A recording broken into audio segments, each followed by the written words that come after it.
When you buy an unbranded battery online, the real question isn't why you need a spare. It's whether you can actually trust it.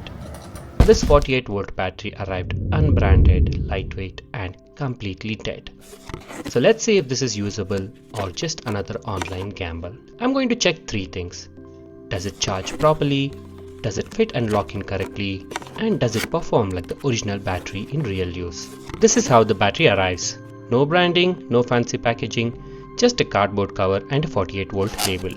This is pretty common with online spare batteries, and it's also why people hesitate. The first thing I noticed when I picked it up, it's noticeably lighter than the original battery I have been using. Now, that can mean better efficiency or it can mean lower capacity. So at this point, I was still unsure. Here's a closer look at the body. This is the charging port and this is the locking mechanism. Everything looks basic but solid. No cracks, no loose parts, nothing that immediately feels cheap.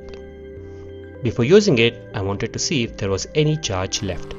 Nothing, no indicator at all. This is usually where people panic with unbranded batteries. At this point, I honestly thought it might be faulty. Once I connected it to the wall outlet, the red light came on. That means it's charging. And that was the first good sign. I left it on charge for about 2 hours. After around 2 hours, the light turned green. So charging works normally. That's test number 1 passed. Next was fit and compatibility. This is another area where cheaper batteries usually fail. But here, the battery slides in cleanly and locks in properly. No wobble, no forcing it. So compatibility looks good. Moment of truth. It powers on instantly.